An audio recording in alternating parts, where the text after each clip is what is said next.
We're continuing on looking at the church largely, from my point of view, in the modern world and in what was going on leading up to where we are today immediately. Let's begin with a short prayer. Father, we thank you for the guidance and the leaders you've given to your church throughout history. We ask that you would continue to give us leaders who can bring us as a community together and make us aware as a community of problems in the world, and help us to be docile to their leadership. We ask this in the name of Jesus, our Lord. Okay, I'm going through, if you remember correctly, we were going through different countries. And so the country we have come to at this point is Vietnam. At the end of the war, in North Vietnam, 4 missionaries were expelled, and the government made a very serious effort to try and control the church. This is something that happens periodically. I think you know the classic example is Henry VIII. But if you go into China, the Chinese government, first of all, expelled all foreign missionaries. And then what they would do is they would not allow a man to be ordained a bishop unless he had pledged loyalty to the communist government. And so we had a public Catholic church, which we still do there, and sort of an underground Catholic church. And they went on. The bishops in the public or the government Catholic church would ordain other bishops, which they could. So they had their bishops. And in the other side, they largely went without bishops. Periodically, they would have a bishop, but it was very, very rare. And the governments try and do that. What people don't understand, I think, in the Catholic Church is that our loyalty in the Catholic Church is not to our leadership. Our loyalty is to the church. And we can learn how to work under different kinds of leaderships and this sort of thing until they're gone. And then you discover the people are Catholic still. And so that's one of the powers of the church. And it's a good thing because we've had some fairly rotten leaders historically who could have taken the whole church off the rails as a community. Anyway, many Catholics and Buddhists saw the terrible flaws in the governments of both North Vietnam and South Vietnam. Oftentimes, we tend to look at North Vietnam as demonic and South Vietnam as canonized, but it wasn't really true. And it was a strong Catholic government in South Vietnam, but it was at the same time a dictatorship. And the church was so intermeshed in South Vietnam. I don't know how many people know this, but the very first Vietnamese cardinal was the blood brother of the president. And so they worked very much in tandem in South Vietnam. But Catholics and Buddhists both saw the real flaws in the governments in both the North and the South. And they wanted something new for Vietnam. Of course, that was not to be. With the victory of the communists, a very difficult time began for the church, and it's because they did in the South what they had done in the North, which first of all, they expelled all foreign clergy, and the Vietnamese clergy began to be viewed with great suspicion by the government. In time, that's very much lessened in Vietnam, but the church is under some pretty strict restrictions right now. This period saw the move to improve the state of black people in the United States, where even with slavery gone for 100 years, whites had managed to keep the blacks down. Now, there were a number of ways in which this was done. Probably the biggest thing, if you watch the history of the United States, Lincoln had a wonderful plan for Reconstruction. Unfortunately, Lincoln was assassinated, And the plan that was put together by the people after Lincoln was gone was basically a plan to punish the South. And one of the ways they punished the South was letting all the blacks know they had the vote and that sort of thing. And then they began to vote in, actually, whites from the North. They didn't vote in a lot of blacks. They voted in whites from the North who came to be known as carpetbaggers because they had suitcases made out of carpet, and they would go south and get elected.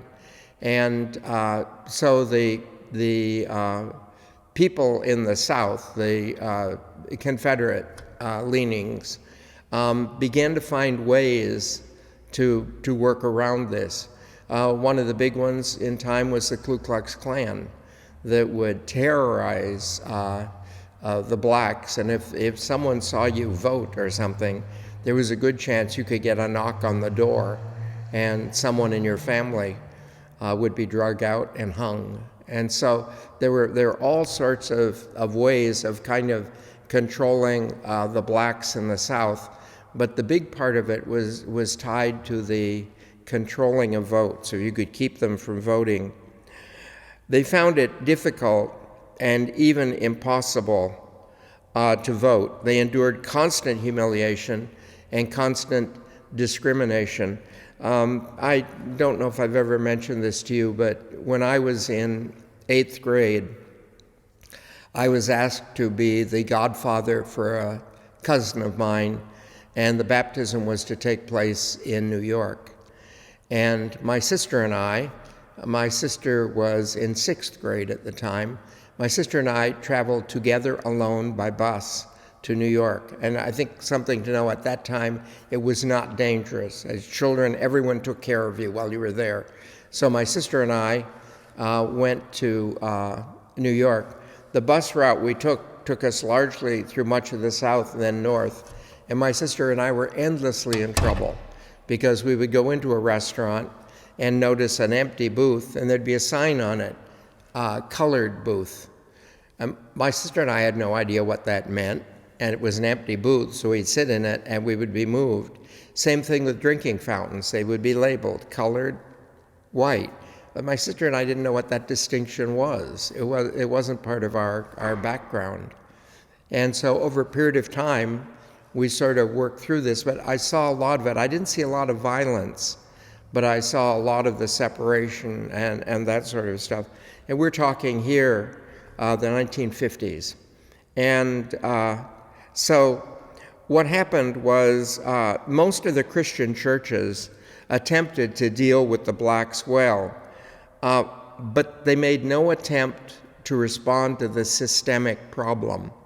The problem was the way society was treating blacks, not the problem with individual churches treating blacks. And so the church, a church that would welcome blacks and everything, actually that was wonderful and this sort of thing, but it did not deal with the problem. The problem was systemic and part of the culture. Martin Luther King came along to lead marches, and he led boycotts and many non-violent efforts to make the whites aware of the situation. And this led to a clear separation between Christians who did not want to face the situation and those who were concerned. Okay, now notice how I've worded this. It wasn't Christians who are in favor of oppressing the blacks and Christians who would like to see equality. What it was is Christians who wanted to see equality and Christians who realized what a difficult and complicated situation it was, so they chose just not to face the situation. They weren't oppressive with blacks, but they were not the allies with the blacks in what was going on. See, that's one of the things that's interesting today in the Black Lives Matter movement. The Black Lives Matters movement has many, many allies and in many, many different areas as far as dealing with this systemic problem. So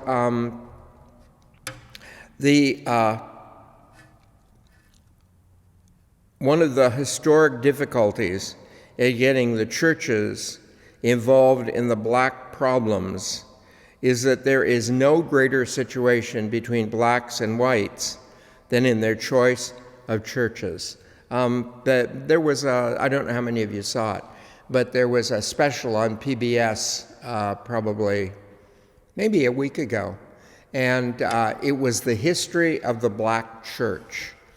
And what it showed was how the black church, as it rose particularly after the emancipation, the black church became the family of the blacks, and their services had a lot of African tinges as far as dancing and music and loud colors and this sort of thing, and the enthusiasm you find in Africa.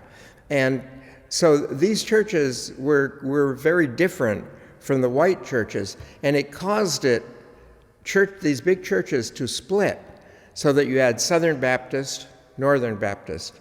The Northern Baptists just called themselves Baptists. The other called themselves Southern Baptist. Same thing. There were the Methodists, Southern Methodists. That happened in many, many Protestant denominations. There's two churches in the United States that were immune to that. One is the Roman Catholic.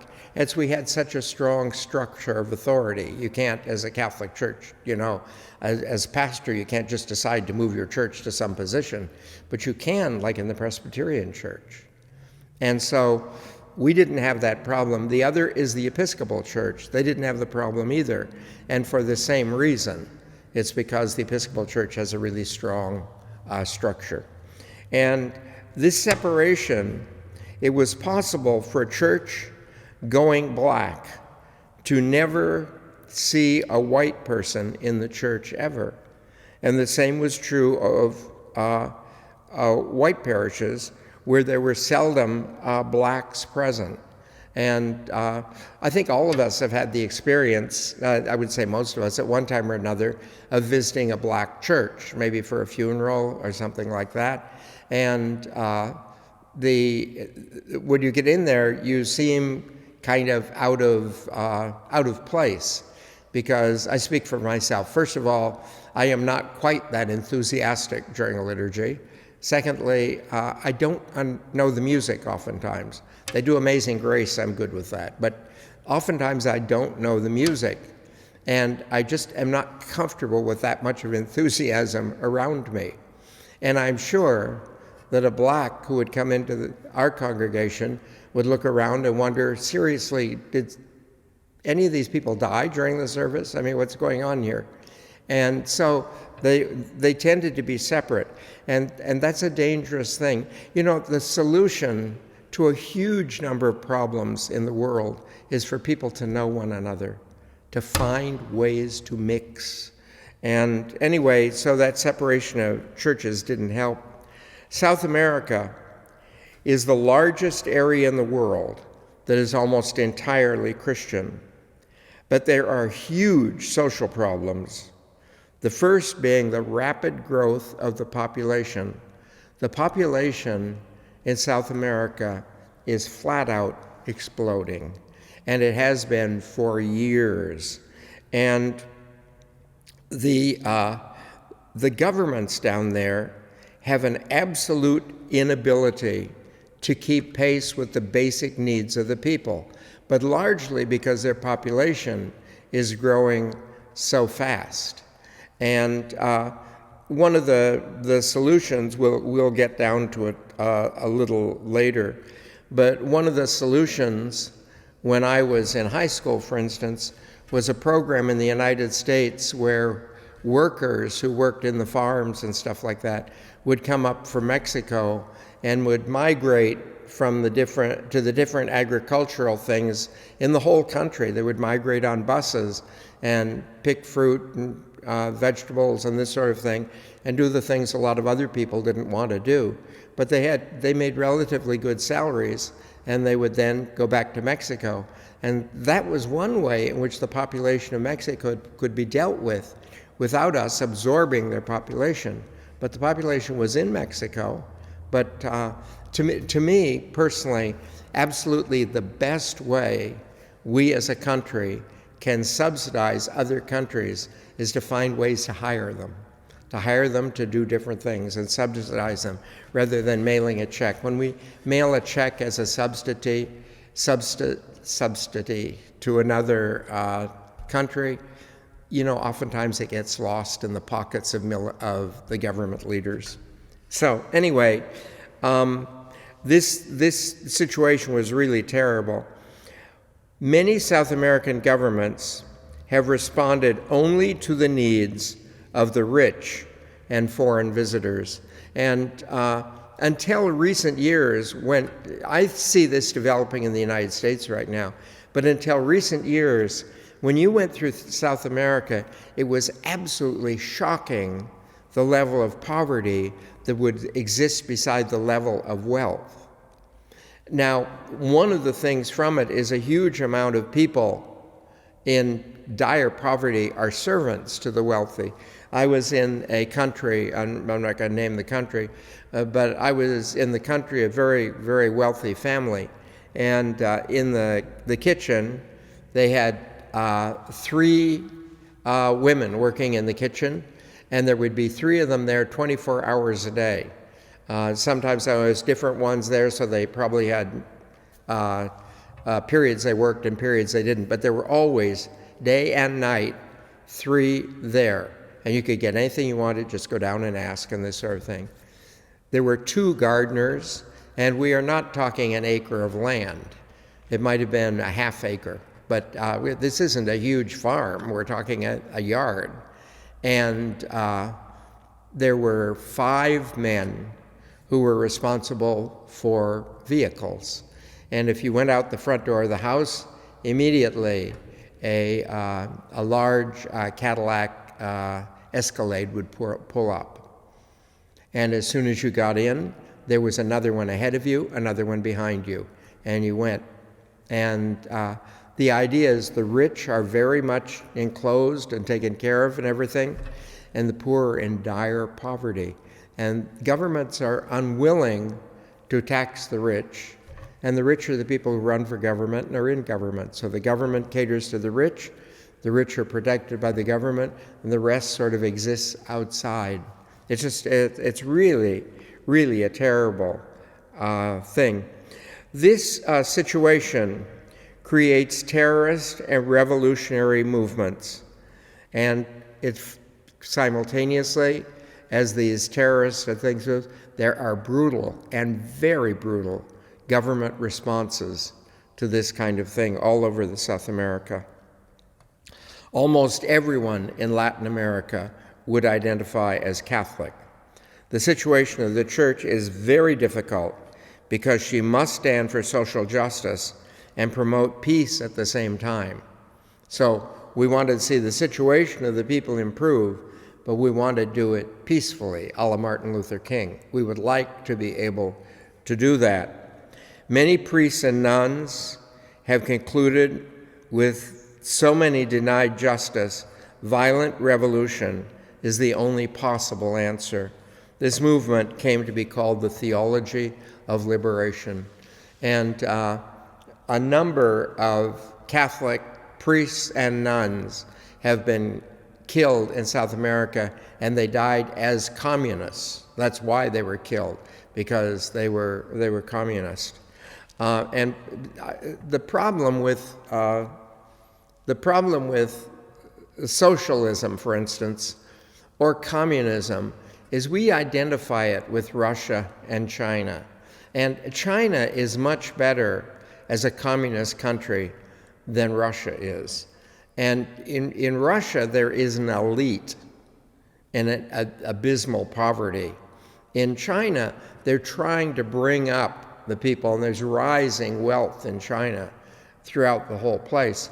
And the fact of the matter is, when we think of socialism or we think of communism, instinctively we think of atheism. And that's because certainly the communist government, as founded by Lenin, was that way. And a socialist government like you found under Hitler or Mussolini, fascists, were very much tried to overcome the church and had no social conscience. But the fact of the matter is those things are not necessarily a part of it. So that, like, you can go to Denmark and all of Scandinavia, and you find what are called democratic socialists or social democrats. And they're a country that taxes very heavily. And but as soon as you reach a certain age, the government takes care of you, period, no matter what money you had or what position you had or anything like that. And the population are very happy in those countries. I thought it was funny when the last president one time was talking, and he was complaining about not just immigrants, but the type of people who immigrated. And he was saying, what we need are more Norwegians to immigrate. I was thinking to myself, who would leave Norway for this? You know, it has to do with the way the country is done. But the problem is to try and avoid violence, and that's not easy. I think any of you who saw the movie Gandhi will remember Gandhi had an ability to hold to his position through a situation that I never could. I couldn't have people walking up to the gate of a facility and just being mowed down, beat up, some of them killed, all this sort of thing, and just have them keep marching. Gandhi did, and ultimately won. I think the power of that is the ability to endure a lot of pain and difficulty. And a lot of us don't really have that ability. In Medellin, Colombia, the conference of bishops, priests, nuns, and lay people condemned the use of violence by the people and by the government. So they condemned violence on both sides. It was a very balanced meeting. It stated, and incidentally at the time of that meeting, our present Pope was a bishop, and he was involved in that meeting, one of the leaders. It stated that oppressed peoples have a right to self-defense, and the clergy were to work strongly for social justice, but not to engage in politics. That, another, is a very difficult thing to look at, because social justice, particularly in a democracy, is tied to politics, because we as a group elect our leaders. So we are responsible for the leaders we end up with. Now, around this time also, the constitutions of Vatican II began to be published. Now remember, we saw them formulated in the teachings and gathered and put together and this sort of thing under two popes, John the 23rd and Paul the 6th. So now they began to come out. And the church went through a crisis. It was a very, very difficult time. That was around the time that I was ordained. And I remember one time Bishop Clinch was having dinner with my mother and I. I was at Pacific Grove, and the pastor was gone for some reason at that time. But anyway, Bishop Clinch visited. My mother, myself, and the bishop were eating. And he was asking me about how I felt about ordination. And at the time I was ordained, I had to tell him my greatest fear was that I would leave the priesthood. And it's because I knew so many people, good friends, good priests, this sort of thing, who ended up leaving the priesthood at that time. A lot of nuns as well. I didn't know as many of the nuns, except the ones I met, who actually married priest friends of mine who left. But there were a lot who left at that time. There were more people leaving each year than there were being ordained. It was a very difficult time for the church. Lay people were becoming more involved in the decision-making in the church. This process of sharing authority caused many Catholics to question authority. I want you to know that's what's going on today now with the rise, particularly of women. With the rise of women, we're going through a great sharing of authority, and that's upsetting many, many people. You know, that they can be involved in all kinds of things just as long as they aren't in charge. And that we'll go through the same thing with regards to the blacks, although I think the blacks are less subject to it than our women in our society right now. But that it's a difficult thing to see the giving up of authority. One of the big crises in the United States right now is authority is moving out of the hands of white males. And so that we see more females involved, and we see more different races involved. And it's interesting to me that they seem to find it easier to bring a woman of mixed race into the Congress than they do a man of mixed race. But the ultimate end thing will be the men-women thing will balance out, and the races will balance out, until there's another major shift. But it's very, very difficult. And I think in any structure, like, for instance, in the Catholic Church, I went through the seminary. I would say I was in a class in San Diego after about the second year. I was in a class of about 30, and we were 100 when we entered, but a lot of people leave in the first 2 years. So it was a class of about 30. And in that class of 30, there were 2 people whose whole goal in life was to be a bishop. And what happens is, if this is your goal, ultimately to be a bishop, and then women are ordained, then you're competing with more people than you were originally. And so it really bothers you. And the same thing's happening in companies and all kinds of things. So the teaching that all baptized shared in the priesthood of Jesus and in the minds of many seemed to diminish the status of priests. And one of the things that people have a difficulty understanding about the teachings of Jesus did not just change political structures. Jesus inverted them. And in the Catholic Church, if you want to know how important something is, find how many people share it. Okay? So what is it we all share? Baptism. It's the most important thing in our church. It's what guarantees salvation. And that's why you don't have to be a Catholic or a Christian to baptize a person. They just have to want it. And so baptism is the widest spread thing. What is the rarest thing in our church? The rarest thing in our church is to be Pope.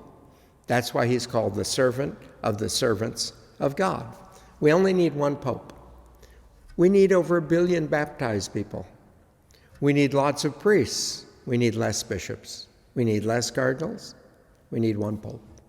And somehow people think that if more people share my office, then my office is less important.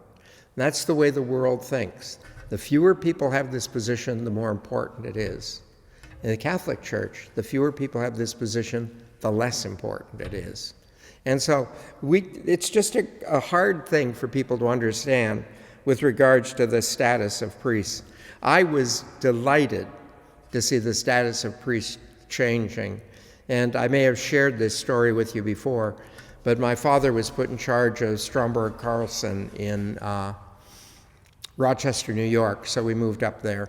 And my parents moved there. I was back there for Christmas one year and decided to go into New York City to shop at Macy's. I had, heard about everything, I'd just never seen it.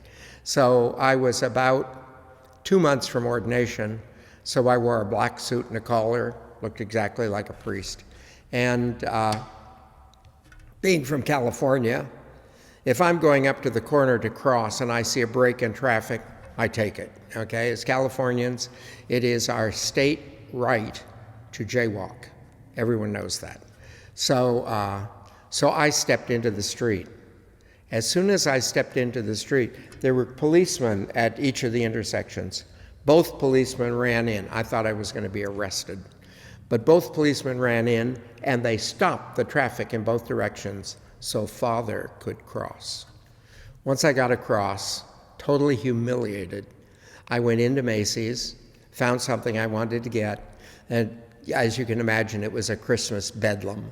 So I got in line, and the woman at the cashier counter noticed me, came out from behind the counter, got me, took me back to the front, took care of what I had, gave it to me, and I left. I didn't wear the collar out after that. It was so embarrassing. And the thing is, if you go into it for privilege, I see the privilege evaporating. When I was first ordained, if you dealt with things like, for instance, if you were a priest or a minister, as a matter of fact, if you played golf, it was always free. When you went out to dinner, probably 1 out of every 3 dinners someone paid for. That if you went to a doctor, you were never charged. Services, no one ever charged for services. Getting on a bus or something, nothing. You did all that stuff. And all that's going now. And I think it's good to be gone. We do not want to end up the upper class. That's what, brings about revolution. It's bad enough the rich are up there. We don't need to be there when they're all killed off. This was a problem for both priests and laity. The question of the role of women, the possibility of women priests, caused many priests to question their identity, okay? That over a period of time, the identity of the priest had been locked into the maleness. And that's an interesting thing in John Paul. When Pope John Paul spoke about it, he saw intrinsic to the priesthood itself is that the priest is a man, because the priest is an alter Christus, and Jesus chose to be a man. Okay? So it's just really a strange thing, because it has no absolute connection. Okay? One of the things I often meditate about, and I may even have mentioned this way early in the study, but when the Jews went to Babylon, they had no temple, so the priesthood couldn't function. There were priests there, but couldn't function. At the end of 70 years, they returned to Jerusalem, and the priests began their ministry in the temple again. But a new order had built up in Babylon, and the order that built up was the Pharisees. The Pharisees taught Scripture and everything, because that's all they had. But the Pharisees basically were religious educators in Israel, and the priests were functionaries in the temple. Well, when the temple was finally destroyed and the priesthood didn't exist, the Jewish faith has carried on for 2,000 years without priests. Their religious educators took over. They're the rabbis. Okay, the Pharisees became the rabbis. And so the rabbis, the ones who teach, and so I look at that when I think of the importance of being a priest. I think, the Jews didn't do too bad for 2,000 years with no clergy. And what does that say about it? I think we should recognize our role in the church, be very pleased with it, happy with it, enjoy it, function in it, but don't think the church couldn't get along without us. That's true of the world. We just have to be honest about that sort of thing. The fact that so many lay people were now involved in ministry, many priests, particularly those involved in social work, saw no reason to be priests, and to do the ministry of many of these things. They left the priesthood, and again, fewer men came in the seminary. And so what happened was a lot of the work that the priest saw intrinsic to him began to be done by other people. And I guess an example would be when I was pastor here at the mission, we had the first, Spanish language mass when I was here. And I said the mass, I read it. I don't speak Spanish. I read the mass. And at the sermon, what I did was give a very short sermon. And I asked a man who was a professor of Spanish literature at Cal Poly to then give a homily in Spanish. And he says, "Do you want me to translate your homily?" I said, "No." I said, you're really good at it, and you know the ideas in the scriptures. I'd like you to convey the same idea, but I want you to do it in your way. It was very, very successful, and it was a great help to me personally to have someone around who could do that, because I couldn't do it. And I think to the degree we see ourselves working together, we can mesh these things. The same problem with the blacks and whites, the same problem with so many divisions. We have to learn to work together. People have all different kinds of gifts. And in the church, according to the scriptures themselves, God inundates the church with gifts. Just oftentimes people want to do something they aren't very good at. It would be like, I would love to be able to sing at Mass, particularly the through him, with him, in him. But it would be very difficult for most people in the congregation to keep a straight face if I were to try and sing something. I am horrible at it. And it would not add to the liturgy at all, okay? So I'm smart enough not to do it. I just don't do it. The reform of the liturgy also brought about a crisis because the reforms did not go far enough. One of the, just to give you an example of one, and I could probably give you a dozen.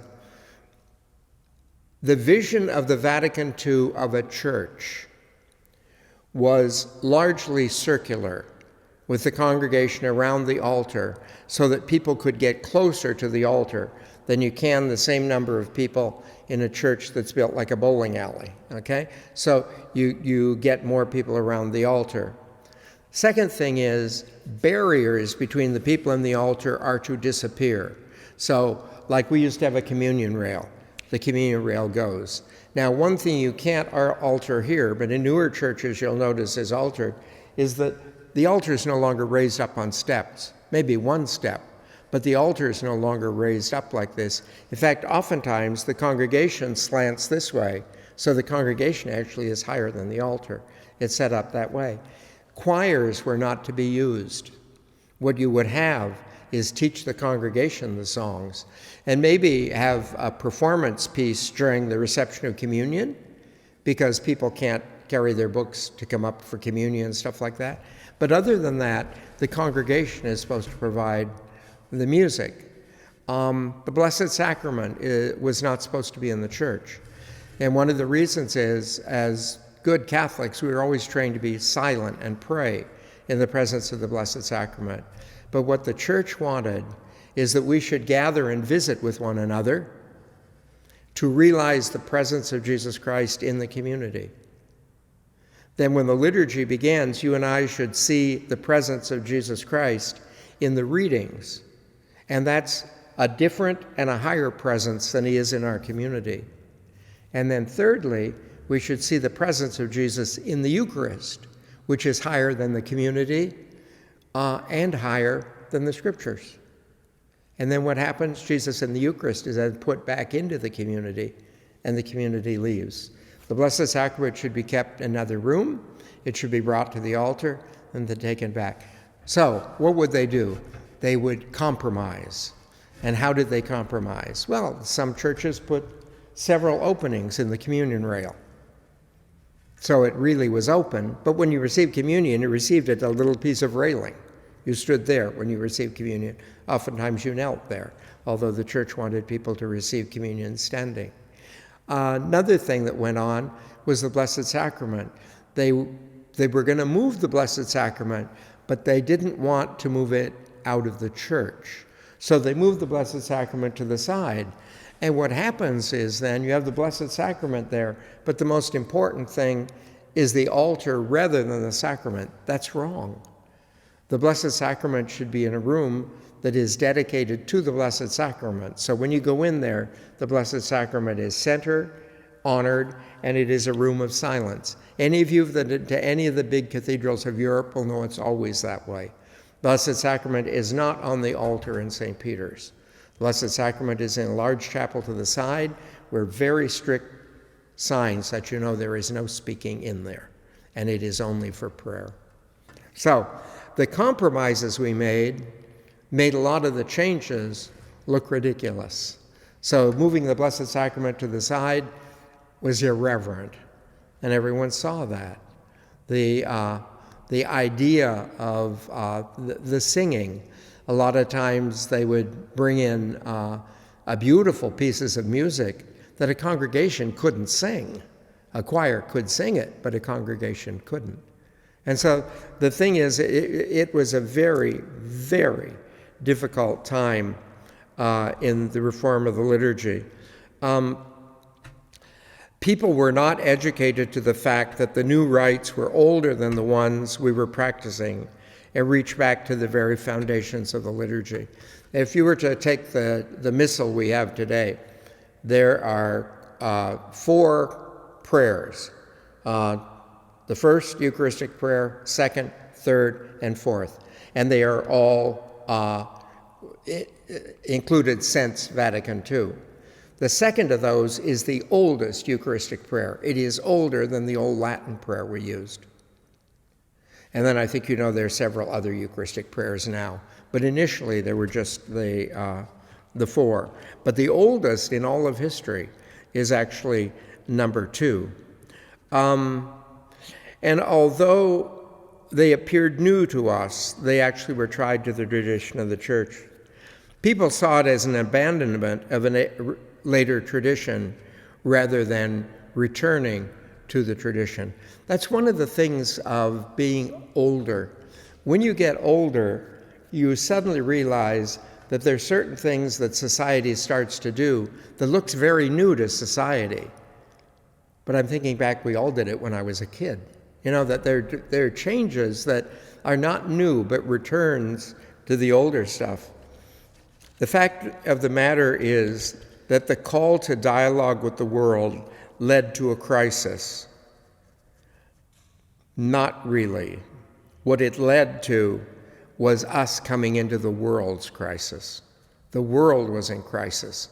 And as we got closer to the world, that crisis was felt in the church. But it actually was not a church crisis. It is a difficult thing, but a good thing for the church to be present in the world, which is what the church works at now.